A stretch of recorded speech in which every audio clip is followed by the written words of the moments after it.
La Federación FIC hace un año, un poco más de un año, en la Asamblea General que tuvo lugar en Asunción, Paraguay, en mayo de 2024, donde dentro de los propósitos que iba a tener la comisión, digamos que se propuso, valga la redundancia, hacer este estudio, y pues hoy tenemos el gusto de presentar los resultados de este estudio. Obtuvimos información de fuentes, digamos que abiertas, información por parte de la CEPAL fue muy importante para nosotros. En algunos casos consultamos las divisiones estadísticas de cada país, también datos Banco Mundial, Interamericano de Desarrollo, que nos permiten hacer comparaciones entre las diferentes métricas que necesitábamos de los países para elaborar este estudio. Entonces, ya sin más preámbulo, damos inicio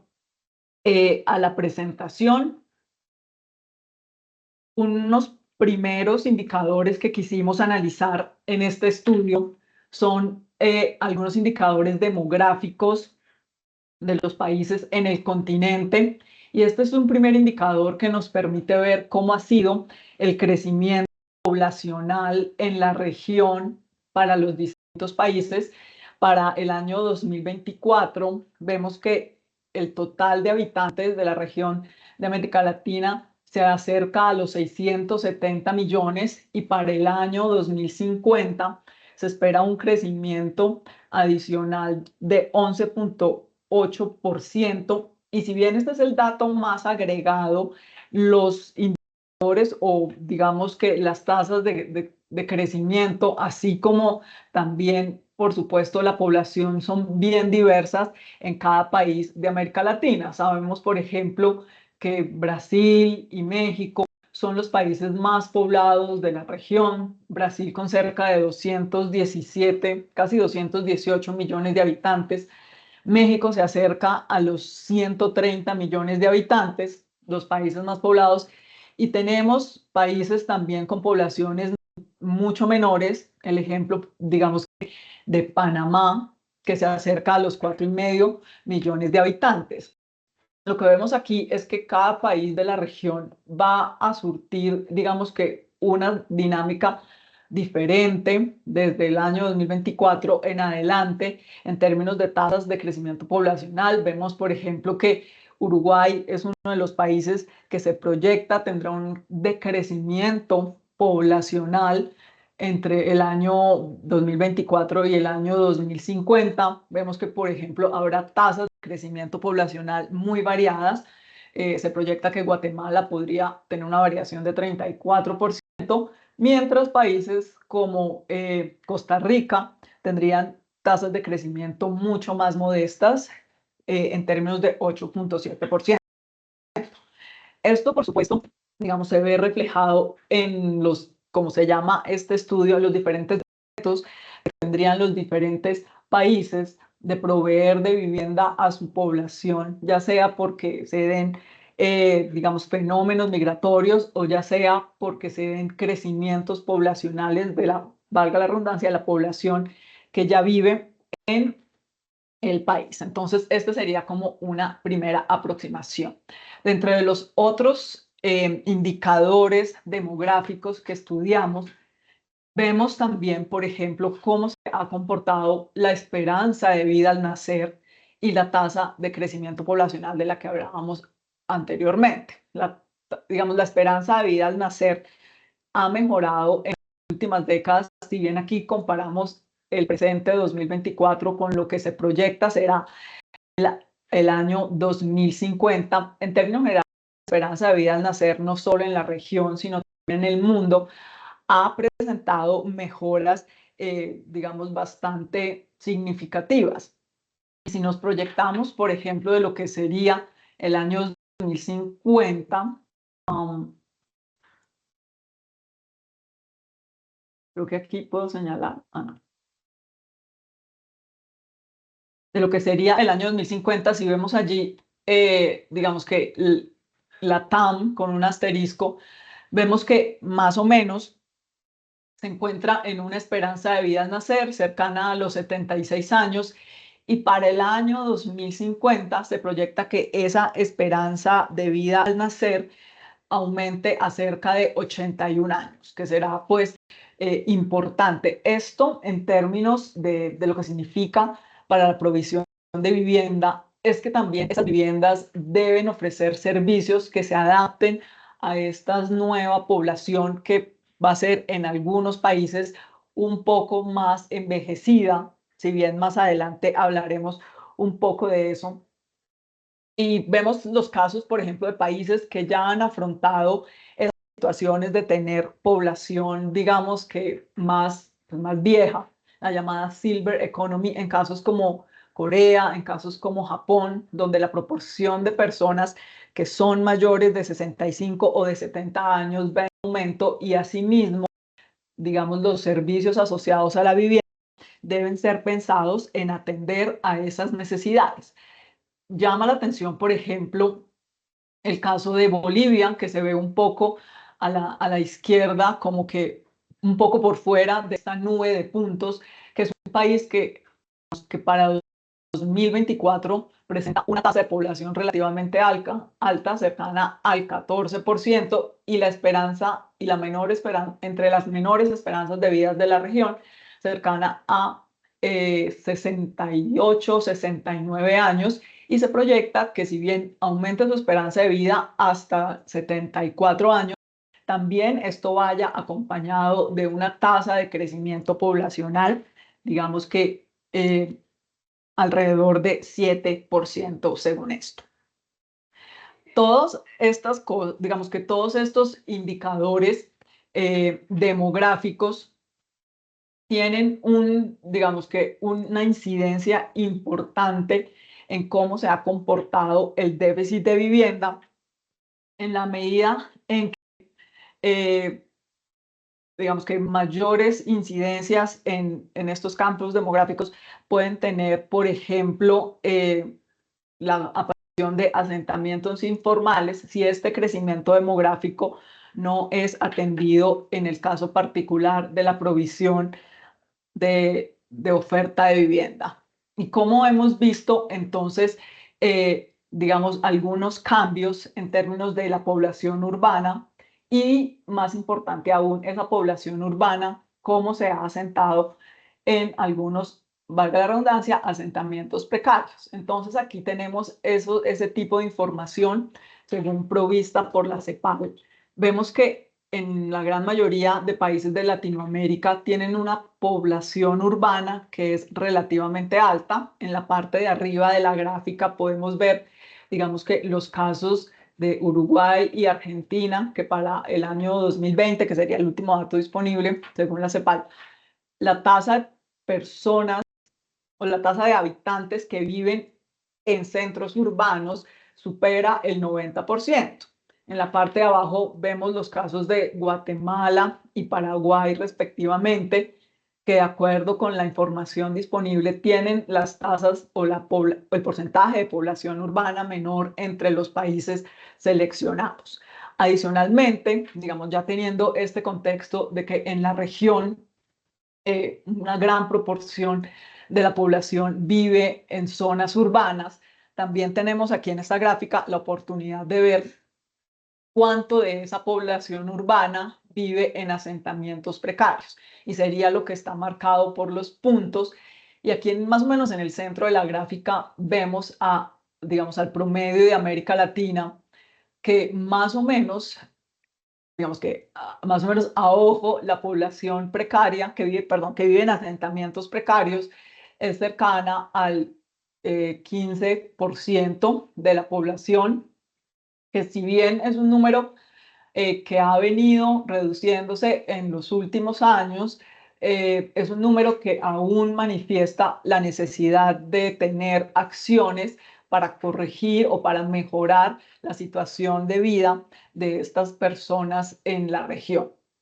Digamos, aquí vale la pena resaltar el caso de Costa Rica, que es uno de los países que menores tasas de personas en asentamientos precarios tiene, y aún así, si bien su tasa es pequeña, en los últimos 16 años digamos que ha logrado reducir ese número de personas que viven en asentamientos precarios. Hay otros casos, por ejemplo, como Perú, que muestra algunos de los más altos porcentajes de personas que viven en asentamientos precarios. Y para el caso de, digamos, del agregado de América Latina, pues si bien los resultados no han sido los más halagadores, en los últimos 16 años se dio una reducción leve de 1,3 puntos porcentuales.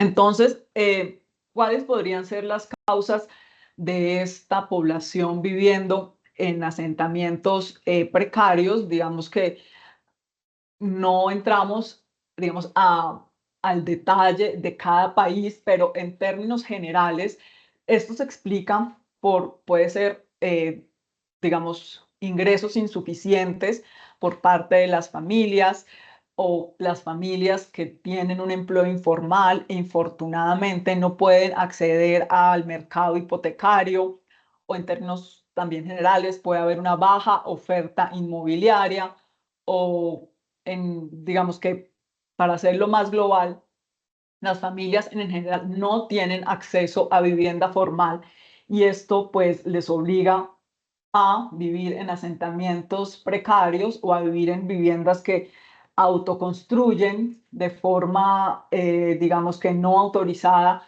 por las autoridades competentes en cada país. Y pues infortunadamente estas viviendas se asientan en lugares, puede ser que estén expuestos a algún riesgo, o en general viviendas que no cumplen, digamos, con los mínimos de habitabilidad.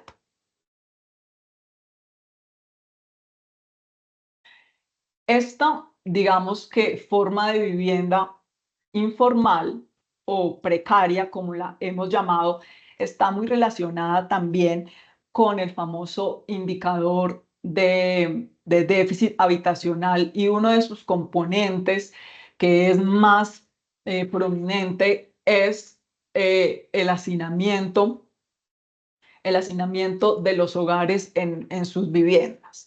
Aquí tenemos el indicador de hacinamiento para dos cortes de tiempo, 2010 y 2022, en distintos, digamos que grupos de hogares. Los separamos por quintiles de ingreso, y esto quiere decir como el quintil 1, es decir, los hogares de menores ingresos; el quintil 5, los hogares de mayores ingresos; y pues el quintil 3, que sería los hogares de ingreso medio en cada país. Y que vemos aquí un resultado que por supuesto no, digamos, no es sorprendente, en el sentido que los hogares de menores ingresos son los hogares que tienen mayor hacinamiento.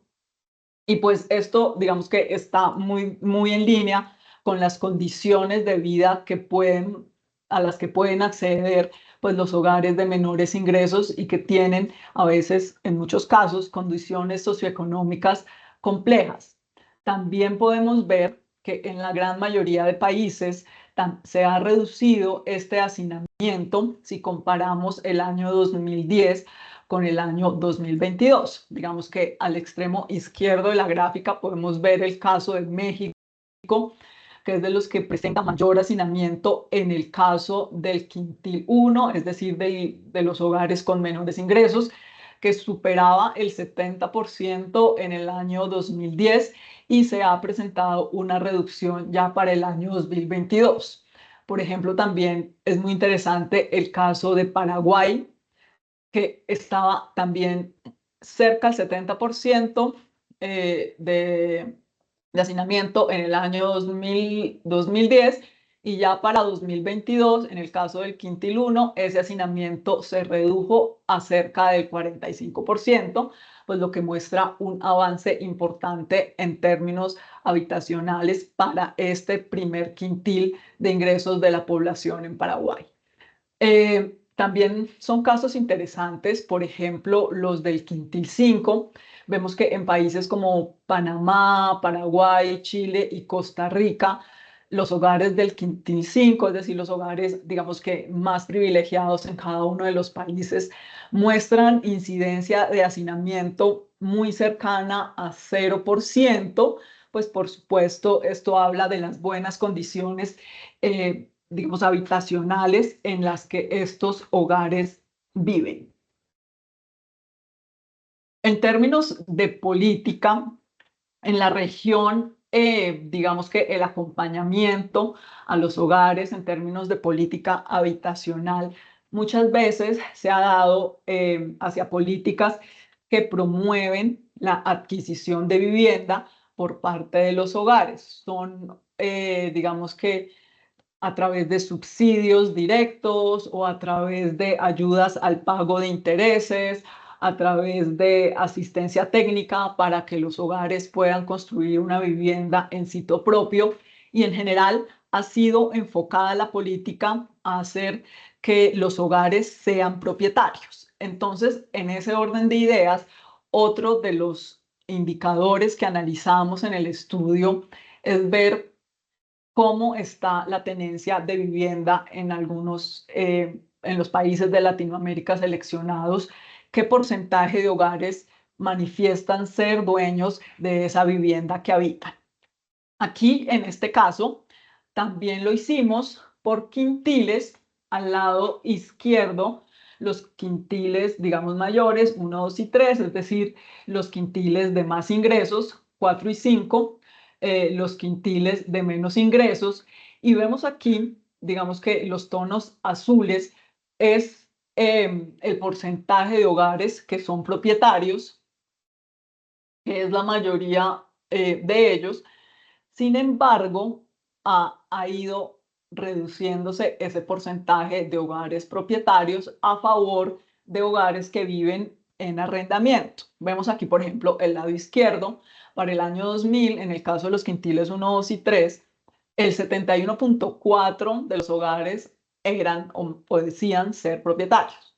Para el año 2022, ese número se redujo a 62% y eso a su vez se vio acompañado de un incremento del 16.9 al 22.8 de los hogares que viven en arriendo. Algo similar pasa en el caso de los quintiles de mayores ingresos, es decir, los 4 y 5 al lado derecho de la diapositiva, en donde para el año 2000 los hogares propietarios eran cerca del 77% y para el año 2022 el 72%. Es decir, se ha reducido, si bien no tanto, el porcentaje de hogares que dicen ser propietarios. También aquí en el caso de los hogares en quintiles 4 y 5, a favor de hogares que viven en arrendamiento.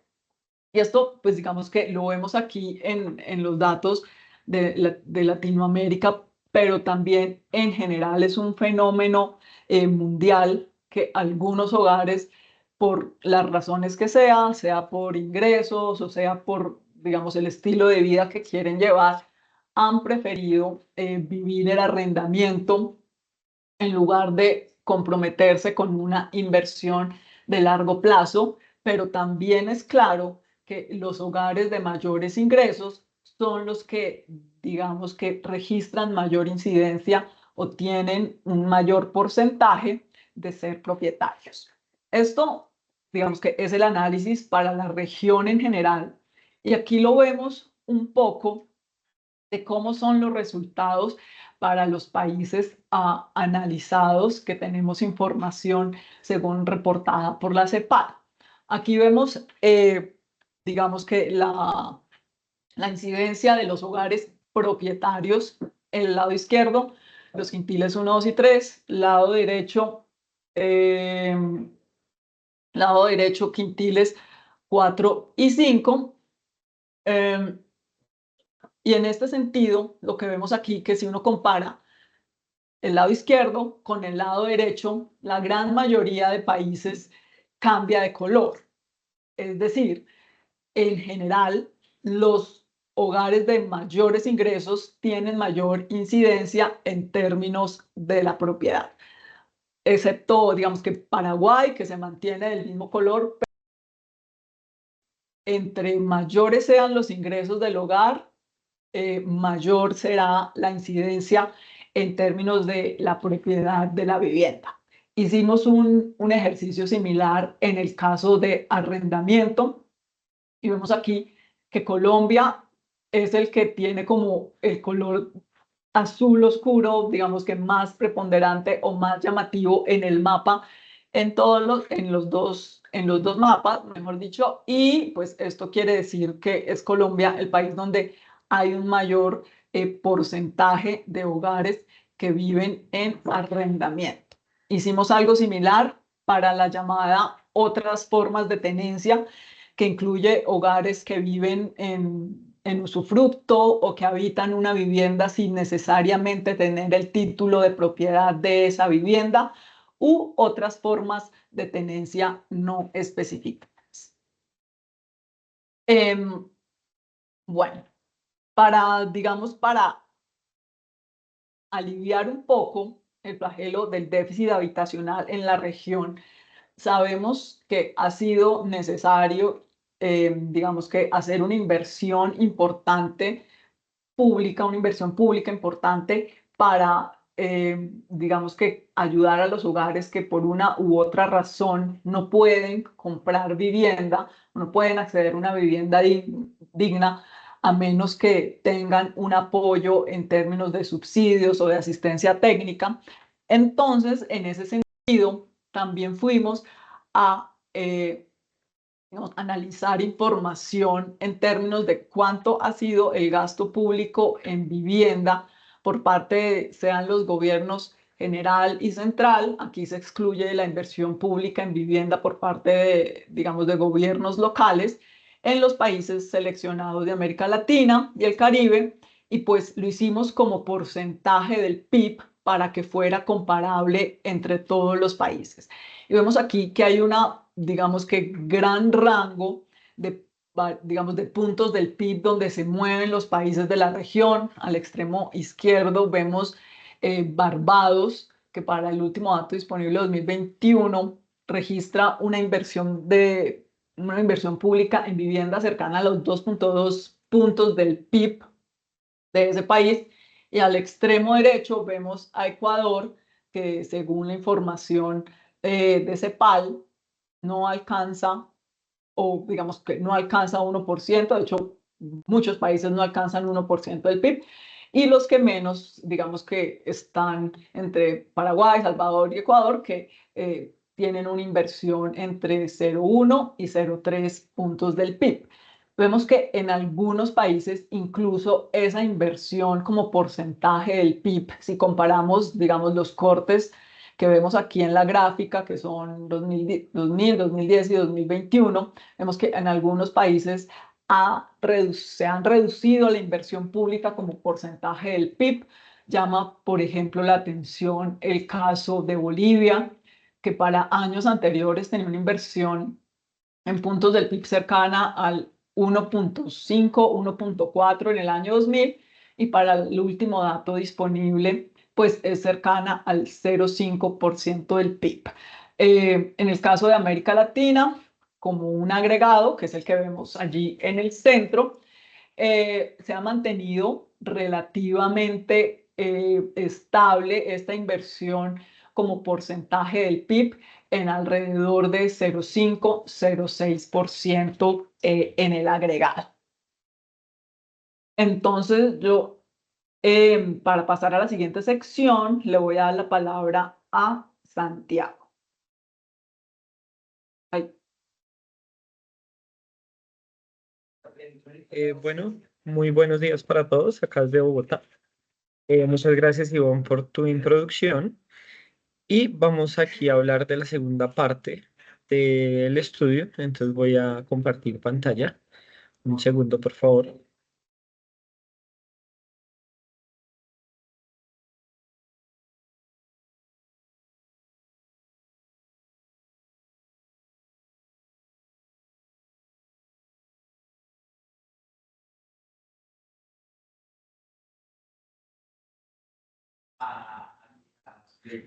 Me avisan, por favor, si ya la pueden ver. Ahí ya se faltaría que lo pusieras en modo presentación. Sí.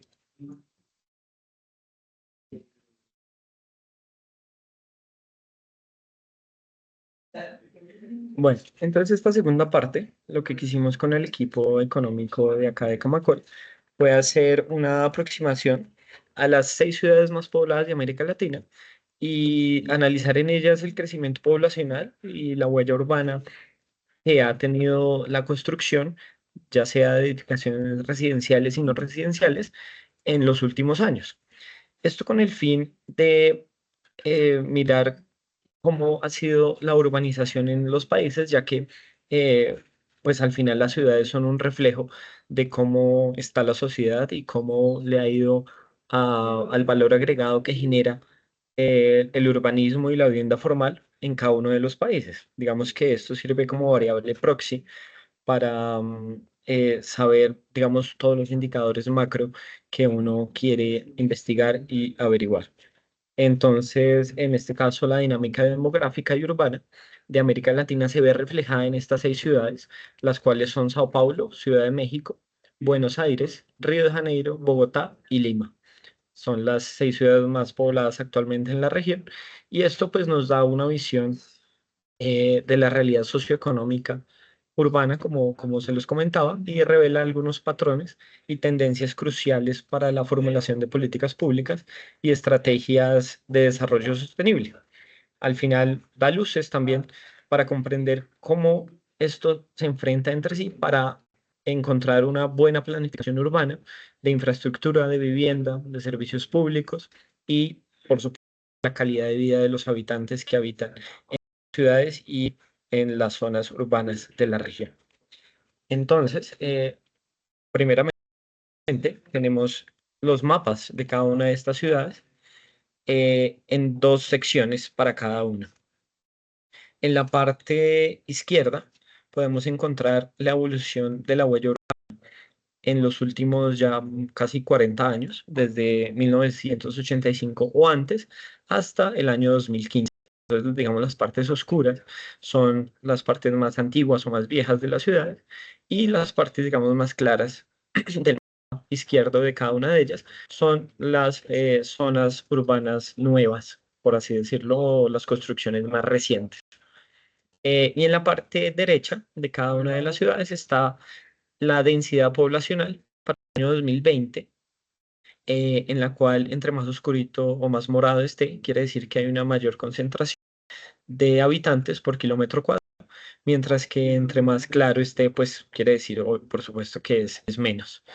Entonces, digamos que lo primero que uno puede darse cuenta, así a grosso modo, es que todas las 6 ciudades más pobladas de la región son ciudades que se han establecido en términos prioritarios desde ya hace rato, desde antaño. Es decir, son ciudades antiguas que ya eran grandes hace 40 años, ya lo eran, y que si bien han venido creciendo, sobre todo en las partes periféricas, en sus partes centrales, en su casco urbano más denso, no lo ha hecho, es decir, no ha habido una especie de renovación urbana, sino que más bien se ha ido agrandando esta ciudad y sus construcciones residenciales y no residenciales se han mantenido como tal. No ha existido una especie de renovación. Si nosotros, por ejemplo, viéramos este mapa de una ciudad como Dubái, casi todo el mapa sería muy claro, porque es una ciudad realmente nueva y más bien su casco urbano viejo sería muy, muy pequeño. Sin embargo, pues aquí pasa eso en Latinoamérica con sus urbes más grandes. Entonces, así más o menos hablando de cada una de ellas, podemos encontrar, por ejemplo, que en la ciudad perdón, en la ciudad más poblada de la región, que es Sao Paulo, que tiene para el 2023 22,6 millones de habitantes, su área urbana se ha extendido principalmente en sus extremos noroccidentales, en los municipios aglomerados de Santana de Parnaíba y Jundiaí, que son, digamos, aglomeraciones o ciudades conurbanas. La segunda, que es Ciudad de México, que tiene 22,2 millones de habitantes, tiene un área nueva más que todo en su extremo norte, pero se destacan sus aglomeraciones de Toluca de Lerdo y Cuernavaca, como sus principales focos de habitabilidad, aparte, por supuesto, de la CDMX. Le sigue Buenos Aires, que tiene 15,4 millones de habitantes, Se ha extendido principalmente en su zona noroccidental en los últimos años, en el municipio de Campana, pero pues digamos que su principal zona conurbana es el municipio de La Plata, que se encuentra en su parte. A esta ciudad le sigue la ciudad de Río de Janeiro, que tiene 13,7 millones de habitantes y se ha extendido principalmente en su extremo occidental, en los aglomerados de San Gonzalo, al oriente, en este caso, principalmente. La quinta posición la tiene Bogotá, con 11,5 millones de personas. Se ha extendido principalmente en su zona norte, en su zona occidental, en los municipios de Cota, de Soacha y de Chía. Y finalmente tenemos a la ciudad de Lima, que como lo pueden ver aquí también tiene una densidad bastante ampliada en todo su huella urbana. Es decir, no tiene como un foco denso, como si lo tienen las demás ciudades, sino que la densidad se distribuye en toda la ciudad. Y esta ciudad tiene para el 2023, 22,2 millones de personas.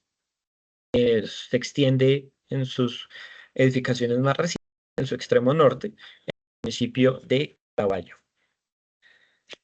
Bueno, ya sabiendo esta coyuntura de las ciudades principales de Latinoamérica, podemos ver este cuadro o este mapa de dispersión en el cual se ven nuevamente las ciudades, pero ya bajo un esquema tridimensional en el cual se ve la densidad poblacional de cada una de ellas, la superficie que tienen y el número de habitantes para el año 2015.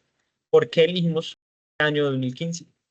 Se eligió debido a que es el último periodo en el cual se tiene información proporcionada por un componente que nosotros usamos de fuente, que es el Instituto de Observación de la Tierra Copérnicus del Programa Espacial de la Unión Europea, del cual se extrajo esta información, como los mapas que acabamos de ver, y este cuadro que hicimos y alguna información que está más adelante en la presentación.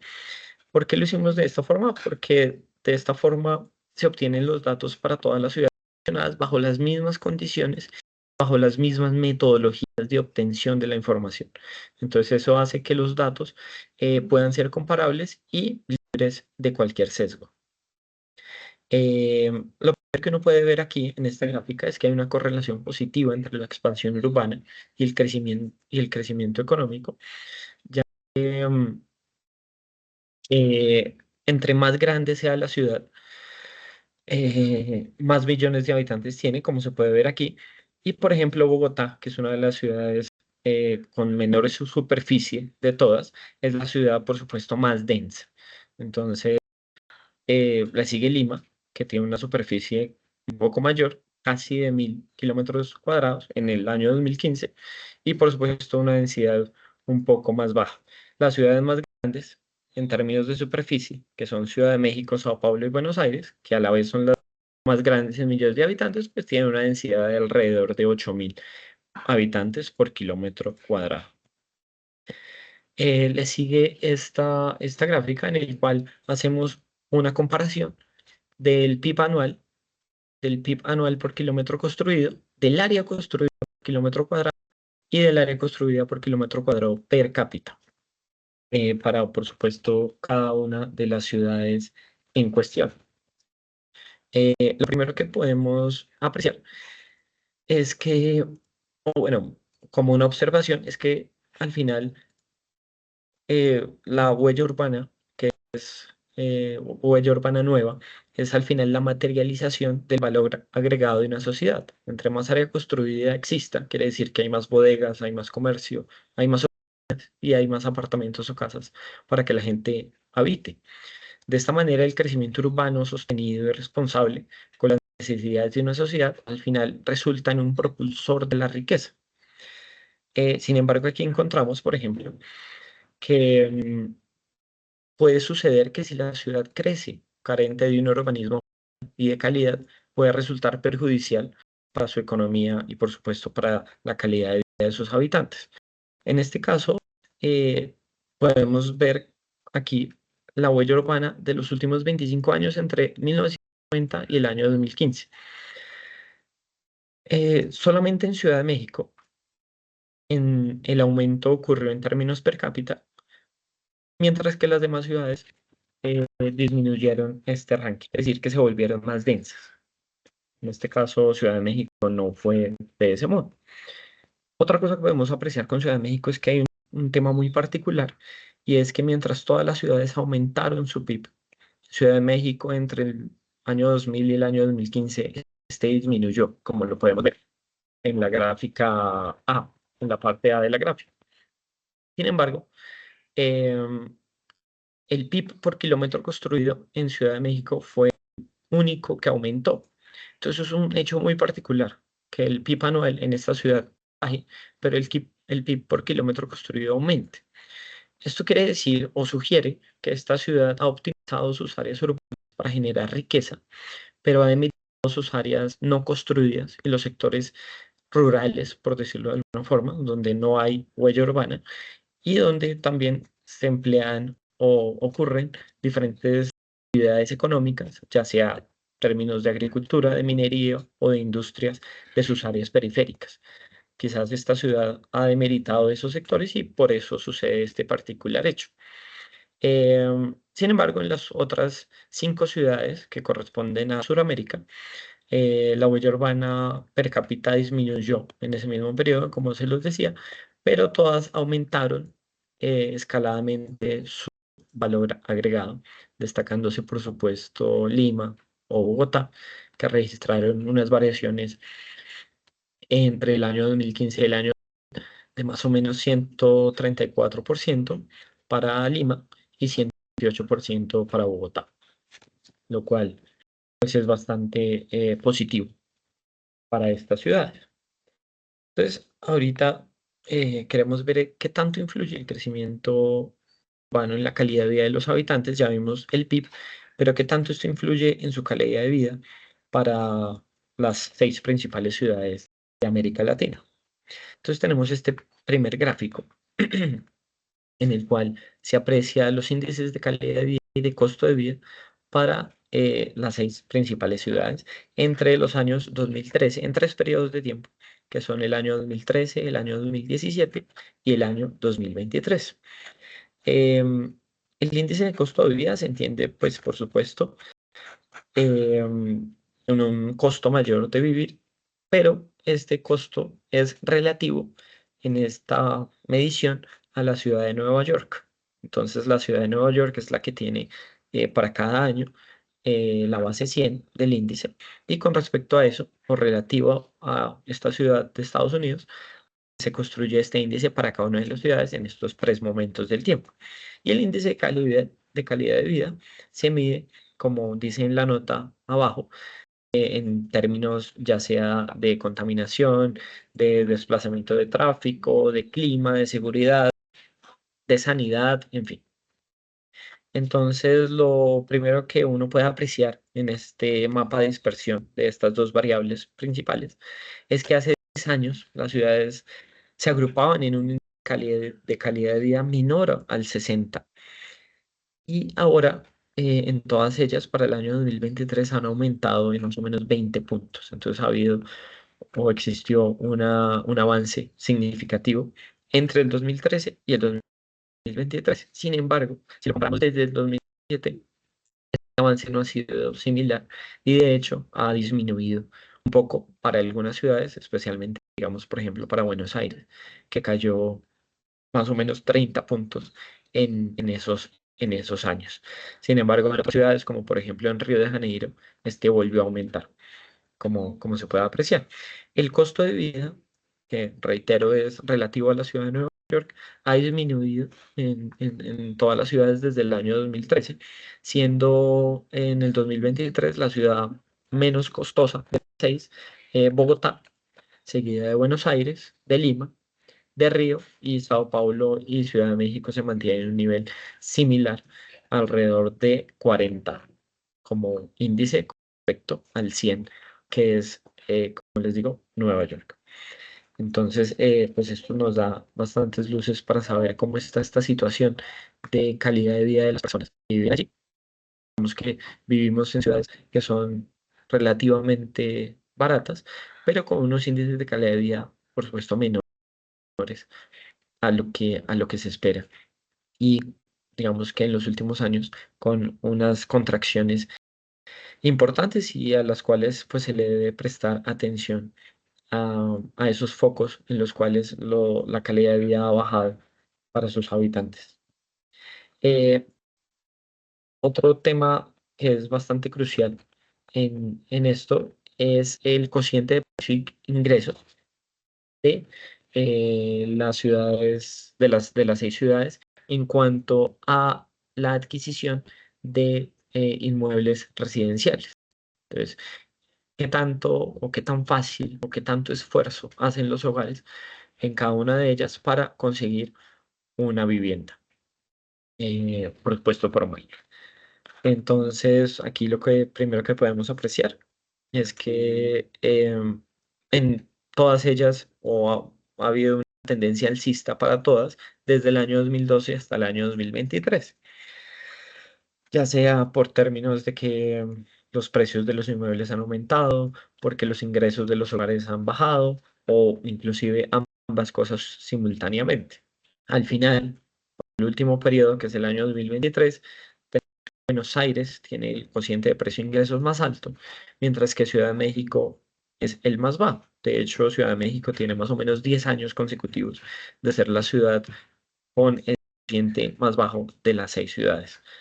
Entre el año 2022 o 2021 hasta el 23, mm, ha existido una tendencia a la baja en algunas ciudades, especialmente en Bogotá, que pasó de ser la primera en el año 2021 a la número 4 para el año 2023. Ha tenido una tendencia bastante a la baja, mientras que en otras ciudades como por ejemplo Sao Paulo ha aumentado bastante, convirtiéndose en la tercera ciudad con el cociente más alto y muy cerca de su par de Brasil, que es Río, que es la número 2. Lima, digamos que se ha mantenido un poquito alza, pero constante, y se mantiene en el quinto lugar de las 6 ciudades, con el cociente de precio más alto. Finalmente, tenemos la atracción internacional de cada una de las ciudades. Entonces, ¿qué tan atractivas son para los ciudadanos extranjeros o para los ciudadanos que quieren buscar vivienda en los países de América Latina?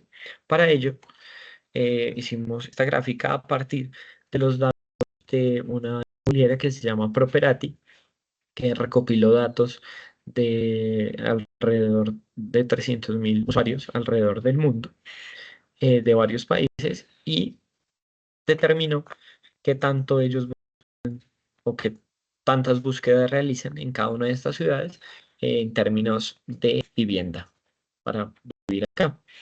Eh, digamos que el principal foco, aparte por supuesto de lo que se llama o de lo que ellos denominan como resto del mundo, el principal foco es Estados Unidos, el cual tiene cierta participación para todas las ciudades, especialmente en las ciudades de Ciudad de México, de Bogotá y de Sao Paulo.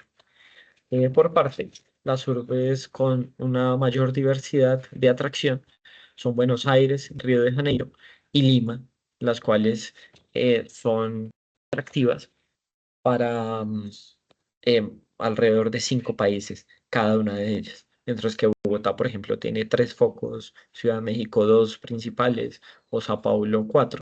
Estas ciudades tienen 5 focos de diferentes países, bastantes de Europa, o otros incluso de la misma Latinoamérica, como Brasil, Chile y Argentina. Eh, Antes de finalizar, ya con esta sección queremos mostrarles esta parte que se llama el bono demográfico, que fue una sección extra que hicimos en el estudio, en el cual queremos mirar cómo está la región en términos de este indicador económico que se llama bono demográfico. Así a grandes rasgos, el bono demográfico es el aprovechamiento que tiene una sociedad o un país de su sociedad económicamente activa o de su fuerza de trabajo, que puede, por supuesto, servir como un propulsor del valor agregado y del si el país así lo aprovecha.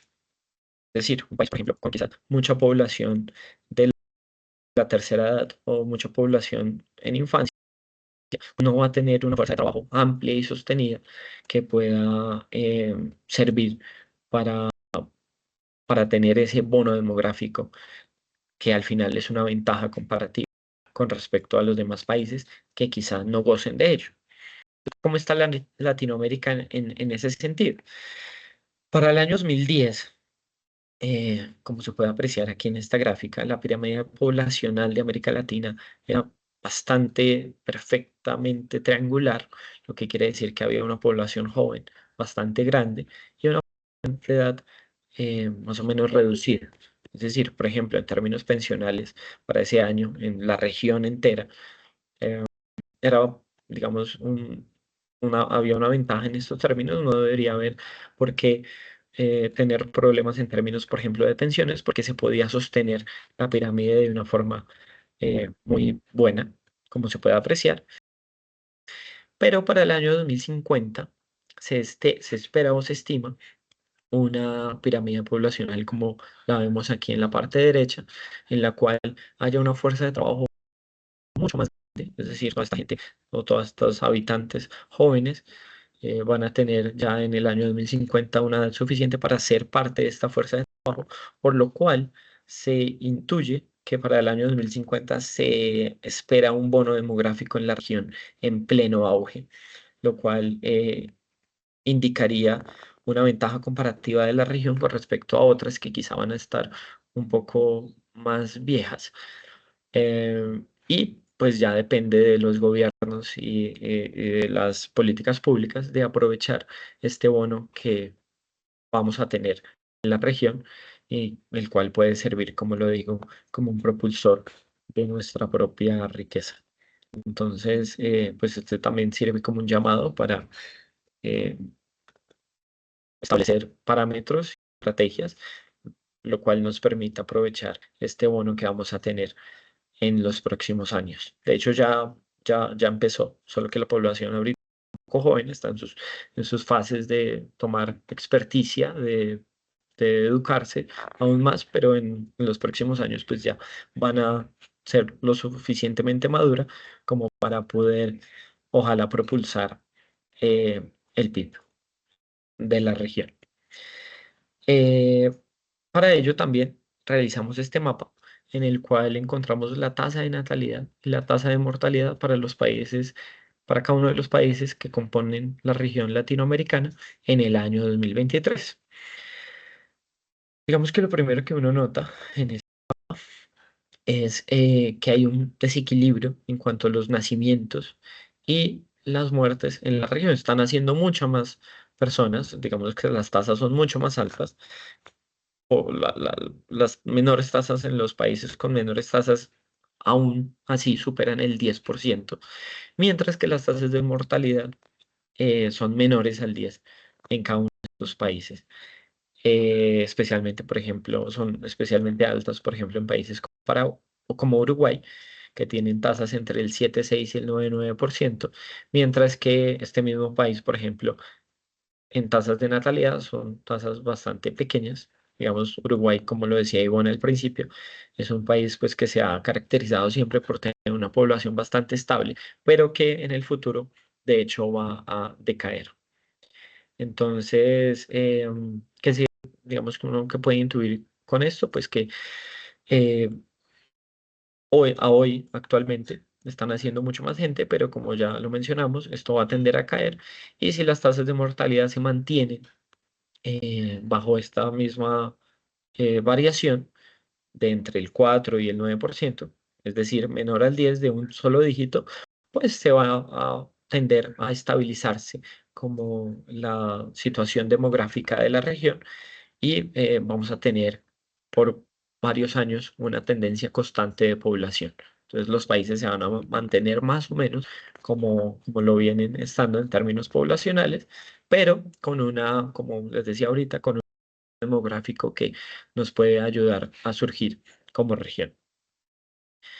Finalmente, en esta parte extra que les comentaba, que se habla del bono demográfico, tenemos este mapa de dispersión que relaciona el crecimiento del PIB para cada uno de los países versus la participación poblacional de la población en edad de trabajar para los años 2010 y entre los años, perdón, 2010 y 2022. Entonces, ¿cómo ha sido este cambio de crecimiento del PIB, que es el eje X, el eje horizontal, versus este crecimiento en la participación de la fuerza de trabajo o de personas en edad de trabajar y que pueden hacerlo para cada uno de estos países? Al final, por supuesto que la relación entre ambos es positiva y creciente, eh, con algunos países mejor, digamos, anclados que otros. Entre más cerca de la línea de tendencia estén, pues quiere decir que aprovechan más quizás este crecimiento. Si están más alejados, hay alguna desfase,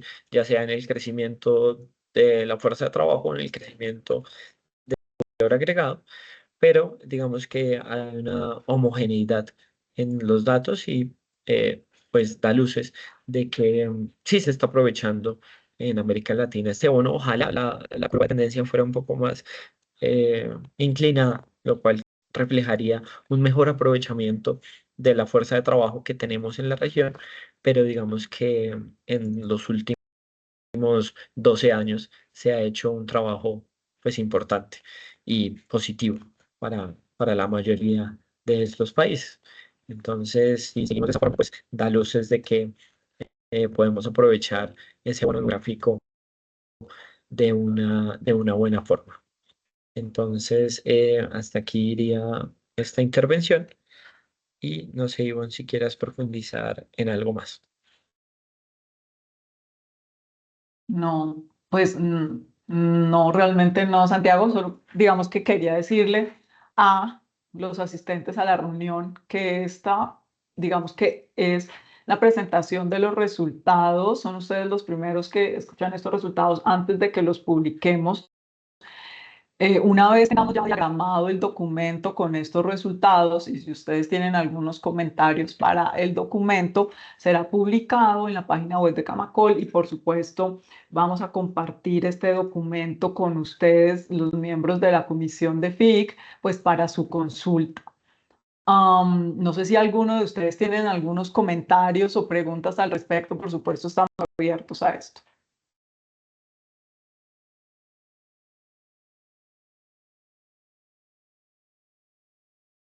Bueno, am, aparte de la presentación de los resultados y aprovechando que dentro de poco va a ser la Asamblea General de TIC en la ciudad de Buenos Aires, también queríamos mostrarles como qué temas estamos interesados en seguir trabajando en la comisión. Y estos temas, ay, ahora no veo, acá. Eh, Queríamos seguir el trabajo conjunto con el Banco Interamericano de Desarrollo, en la medida que vemos allí un potencial para fortalecer los esquemas de promoción de vivienda asequible en la región, que precisamente en la elaboración de este estudio nos dimos cuenta que es un tema importante para los hogares de la región, sobre todo estos hogares de menores ingresos que o no son propietarios o viven en condiciones precarias. Entonces creemos que trabajar con el BID como Banco de Desarrollo Regional nos puede traer grandes beneficios, digamos, en mejorar las políticas y el acceso a la vivienda de los hogares. También queremos trabajar en términos de cooperación técnica para construir o fortalecer la construcción de sistemas de información que nos permitan medir indicadores líderes del mercado de la construcción de vivienda. Quisiéramos también trabajar en la línea de certificaciones verdes, en particular EDGE, que es, digamos, una de las grandes fuertes que Camacol ha construido a lo largo de los años y es una de las grandes fortalezas que la Cámara aquí en Colombia tiene. Y por último, también quisiéramos trabajar en tener, digamos, temáticas que se salgan un poco de esto de adquisición de vivienda y políticas habitacionales, también adentrarnos en temas que son, por supuesto, de la competencia de esta comisión como planificación urbana, y ahí quisiéramos trabajar en alianza, por supuesto, con SICA. y con la Universidad de Reading en el Reino Unido. Adicionalmente, quisiéramos compartirles una invitación al Congreso Colombiano de la Construcción que se llevará a cabo del 6 al 8 de noviembre en la ciudad de Barranquilla. Y por supuesto, ustedes como participantes de esta comisión, presidentes de las cámaras, cualquier persona que quiera visitarnos desde otro país y esté interesado en saber sobre el sector construcción aquí en Colombia, los esperamos entonces en Barranquilla en el mes de noviembre. Listo, ya con eso, digamos que terminaríamos nuestros temas para el día de hoy. Y si tienen alguna pregunta, estamos muy prestos a responder. Creo que ya dejé de compartir, es que tengo dos pantallas y no sé bien. Creo que sí.